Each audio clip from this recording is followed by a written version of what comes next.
Do you know the story about Zelophehad's daughters? Do you know God changed an entire law based on the boldness of these women speaking up to Moses? This story is found in Numbers 27, verses 1 through 11. The daughters of Zelophehad, son of Hepher, the son of Gilead, the son of Machir, the son of Manasseh, belonged to clans of Manasseh, son of Joseph. The names of these daughters were Mahlah, Noah, Hoglah, Milcah, and Tirzah. They came forward and stood before Moses, Eleazar the priest, the leaders, and the whole assembly at the entrance to the tent of meeting, and said, "Our father died in the wilderness. He was not among Korah's followers, who banded together against the Lord, but he died for his own sin and left no sons. Why should our father's name disappear from his clan because he had no sons? Give us property among our father's relatives." So Moses brought their case before the Lord, and the Lord said to him, "What Zelophehad's daughters are saying is right. You must certainly give them property as an inheritance among their father's relatives, and give their father's inheritance to them.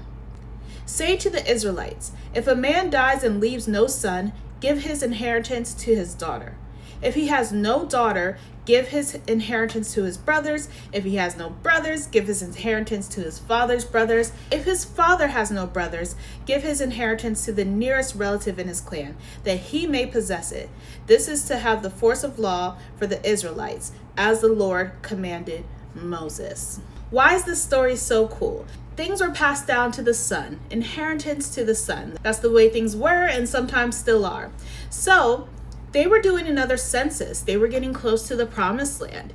And as we know, the folks who went into the promised land were not the same folks who were wandering around for 40 years, except for Joshua and Caleb. They did a census because they needed to know who was, the military men, and also what land was going to be divided and given over to whom. So as they are dividing and issuing land to certain people, Zelophehad's daughters are like, well, wait a second. Our dad died. He didn't leave a son behind. What's going to happen to us? So in their boldness, they went up to Moses, Eleazar the priest, and all the people just who were in charge and probably people around, and said, hey, our dad, he wasn't a part of Korah's takeover. Korah was acting crazy. Our dad wasn't doing that. He died. He lived a normal life, but he didn't leave a son. So what's going to happen with us? We should get that inheritance. We're his children. We're his daughters. So Moses took this to God, and God said, the daughters are right. Give them the land that belongs to them. So what a cool story of just being bold and speaking up and God taking care of his daughters.